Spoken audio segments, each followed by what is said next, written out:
well. Also had the chance to watch a modified trauma come through emergency department. Again, things went well there. Spoke with the physicians afterwards, and they told me things went as normal. So, you know, I'm going to do it, but we don't like to say the Q word in the hospital, but things seem a little kind of quiet, but knock on wood, so things going well so far. So, yeah, thank you. So we'll take questions.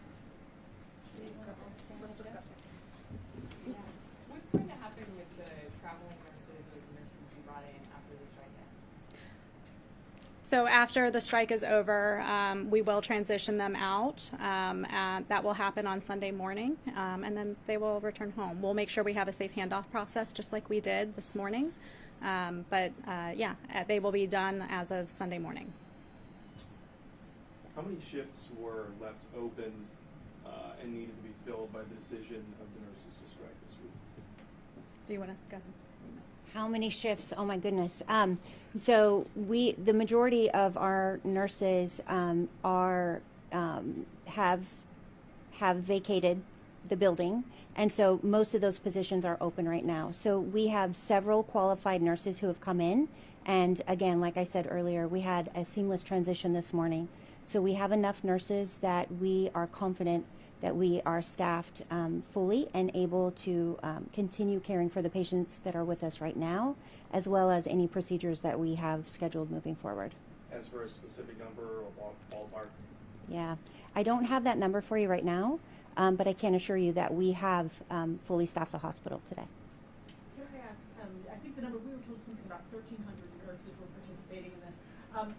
What does this look like? You brought in nurses, travel nurses. Do you kind of have a number on how many? And then do other departments have to step up and kind of fill a void? I mean, how do you keep it running?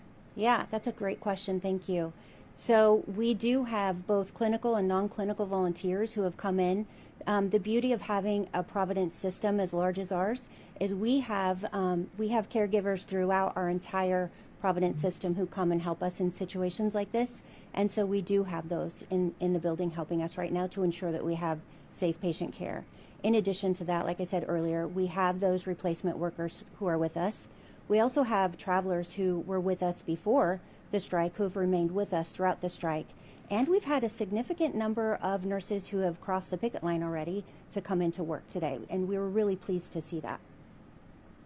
How many nurses decided to come back to work? That number will probably evolve throughout the day because we have multiple shift times, and so we expect to know that a little bit later on today or at the end of the day. And then they came back.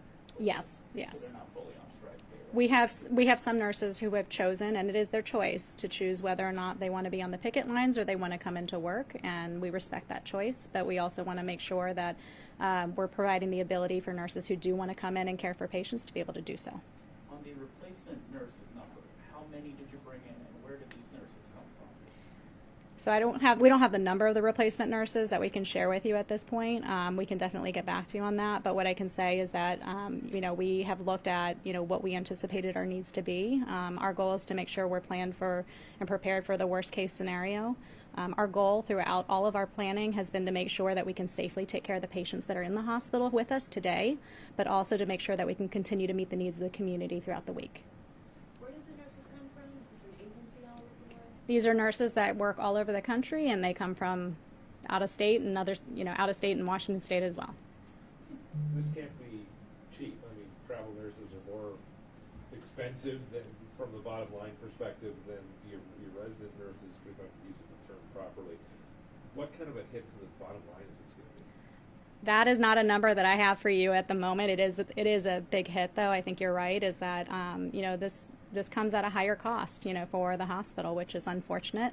Which is why we were really disappointed that we got to this point with a strike. But that being said, we recognize and respect our nurses' rights. We care about our nurses. We value our nurses, and we recognize that this is their right. And so we're making sure that we're taking care of our community. That's where our focus is. So then after the strike is over, we can return to the bargaining table. Many of the nurses outside are telling us that their floors are chronically understaffed. What has the hospital done, and what obstacles is it running into with hiring and retention? Oh goodness. Thank you for asking that question. So first I want to say that the RN shortage is not exclusive to Providence and Everett. It's not exclusive to Washington State, and it's not exclusive to us just here in this nation. It's a global issue, and it's going to get worse over time. So what we've done to help mitigate some of the risk of having lower staff is innovative staffing models. We've implemented all kinds of different strategies, and we've built some of these things right into the contract that we're offering. I do want to share too, I think it's important to note, our nurses right now, our average nurse makes $121,000 a year, working 3 days a week, and we've offered a 21.5% increase on that base salary. In addition to that, we've built in different staffing models and different shifts so that they have flexibility in their work life. The Baylor model, for one. So you work 2 weekend shifts, you get paid for 3. So it helps you to work around your life instead of your life working around your job. So all of this has been built into the contract that we've offered. I think this contract that we're offering is key for retention, for recruitment, and for the longevity of nurses here. And it helps to solve some of the problems for short-staffed now. So when you come into work and you don't have enough nurses on the floor, we need a mechanism to be able to get help to you in the moment, not just a year from now or 5 years from now. And we've built some of that into this contract. So there are triggers that would help entice someone to come in the door today, right now, to reduce their workload. So I am confident that this contract will help do the things that we're talking about and help rebuild our nursing workforce. So I have a follow-up to that.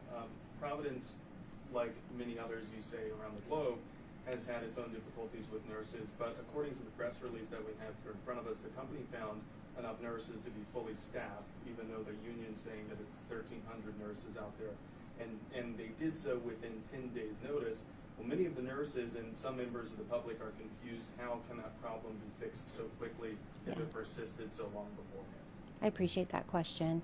So like we said earlier, the staff that is with us right now caring for patients on the floor as we were all walking through the hospital, it's a combination of our own staff who crossed the picket line, the travelers who were already in place, so those travelers stayed after the strike, and then we also have replacement workers that came in to fill the void of those who walked off the job today. When you say you're fully staffed, is it comparable to last Tuesday, or is it more than last Tuesday? Because, as you mentioned, some of the nurses have said that they haven't been fully staffed in years. Yeah, that's a really tricky question, and here's why. It depends on the number of patients that we're seeing in the hospital that day, which depends on how many patients seek care in our emergency department and get admitted, and then it also depends on how many get discharged. So our staffing ebbs and flows over, a week, a day, sometimes an hour. So to say, are we fully staffed today compared to last Tuesday? That's a really difficult question to answer. We have the staff right now to care safely for the patients that are with us right now and any admissions that come in throughout the week. I can say that confidently. For some context, can you give us a little history? The last time this happened at this hospital was 1999. What happened then? How'd you get through it? How long did it last? I know you probably weren't in the room then. I know that. I was in high school. And move that way a little bit. I mean, yeah. Okay, thanks. Unfortunately, I wish I could say that any of us had any more information just to compare to 1999. None of us do, but we can certainly, talk with, some of our peers and see if there's anything that we can offer there and follow up with you. But this is the first time in a couple of decades that you've dealt with something like this. What would you want the public to know? Anybody who's afraid to come into this Oh, hospital sure. because they think things aren't running how they should, what would you want them to hear? I think the same thing that we've been saying since we started this press conference is that, we prepared for a very long time to ensure that we did not compromise access to care or the care of patients that are currently with us in the hospital. And so I think not just us three, but, an entire team of leaders that we've had across the hospital and others across the system that have come in to help us have allowed us and helped us to ensure that we could do so. So, with that being said, we've been able to fully staff our units. And I'll add to Michelle's comment is we also have clinical and non-clinical volunteers. Some of those clinical volunteers are leaders who are taking time away from their regular day-to-day work to be of support on the floors as we have replacement workers there as well. So that's what enables us to be fully staffed to be able to care for the needs of the community, and that's been our priority since day one. In for transparency's sake, how can you know, people might question whether you're adequately staffed when you're not releasing how many nurses are out, you're not releasing how many nurses you brought in. What do you tell people who are suspicious about whether or not you are up to normal levels and ready to take this on? Sure. I think it's a fair question to ask. And in all honesty, you know, when we think about the number of nurses that we have, that number of nurses changes on probably about an hourly basis, depending on what the needs are. So that's why it's a difficult question to answer. I do appreciate it. But we look at our staffing levels and our patient volumes and the patient needs on an hourly, and there's, you know, also every 4 hours a staffing review to make sure that we're making adjustments across the house. That happens outside of the strike environment, but it's also certainly happening on a more frequent basis during a strike environment because we have different replacement workers in the hospital. We have volunteers that are also supporting the care and the day-to-day operations.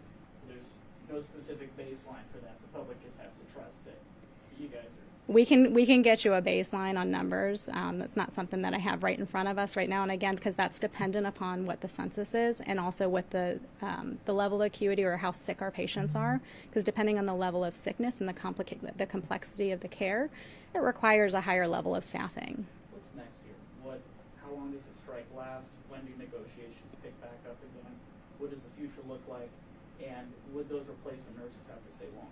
Sure. So the strike is scheduled to end on Sunday morning at 6 a.m., so the 19th. As I mentioned earlier in the press conference, that is also when we would expect our replacement nurses to then complete their assignment, and then we will have a safe handoff and transition. Our goal is to be able to get back to the bargaining table as soon as we can. We also recognize that, you know, going through a strike like we are, it's disruptive. It's disruptive not just to our patients and our community, it's disruptive to us as an organization and our culture. And as we come back together, our goal has been from day one to ensure that we're welcoming our nurses back. We care about our nurses, we value them, we need them. And so as we welcome them back, our goal is to make sure that we are reconciling together. We are looking towards the future, and we're getting a bargaining date as soon as we can so we can get to a contract agreement. Can you speak to the tenor and tone of the negotiations? Obviously, they didn't work out if there's a strike, but I mean, what are some of the sticking points? What are, Sure. I mean, you've outlined it in the press release, but can you speak to some of that? Sure, and what I may do is actually invite Michelle, who's actually been at the bargaining table, to be able to speak a bit more to this. Sure. Happy to do that. First, I want to say that strikes don't speed up the contract negotiation process. It slows down getting a contract in place, so I want to start there. And then I do want to share that there are some points where we disagree, and one of the main sticking points is ensuring that we have safe staffing in the hospital. And the plans that we've put in place, that we've offered in the contract, help us to get people in the door in the moment and help us to recruit and long term help rebuild that workforce. So some of those incentive programs, so we have incentives for if you're not at your staffing plan, then nurses would come in and help you, so that we're really, you know, reducing the workload and improving the working conditions in the nursing units.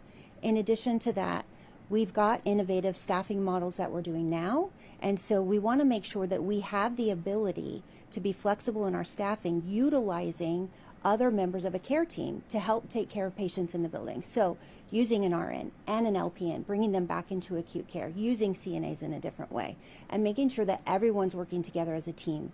And so this contract helps us to be able to do that so that we have safe staffing in place. It seems like, I mean, they argue that staffing isn't safe as it is now. I mean, you say that you've got enough people to cover anything that might happen. I mean, it seems like a difference of opinion on what constitutes safe here. So I hear what you're saying, and here's what I would say to that. We recognize that we wanted to increase the wages of our nurses and become more competitive in the market. We know that. That's why we started negotiating well before our contract expired. The goal for us was to get a contract in place that gave them a raise so that we were competitive and could retain and recruit. Until we can do that, we're not going to be able to fix the problem. So the longer we delay getting this contract in place, the harder it is to rebuild. So I agree with them and I agree with you on that point, and I think this contract really is the solution to that. How competitive are these offerings compared to other area hospitals? Is it similar to what other people have had an increase on, or what can you say about that? Well, I can tell you, historically speaking, for Providence, this is the highest increase that I've ever seen. On average, it's between 7 to 9%. We're offering 21.5%, in addition to other incentives, in addition to other compensation that's built into the package. So it's a really good contract.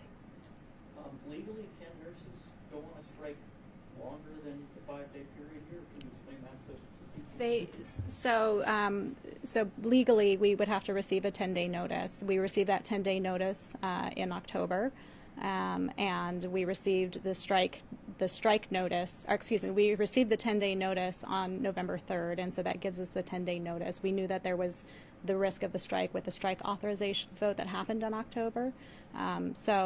For any future dates or intentions of striking, we would need to receive another 10-day notice. The reason for that is because of all the reasons that I said earlier. It's in order for us to, by almost 10%. So about this time last year, we were at about 28%. We're down to 19.8%.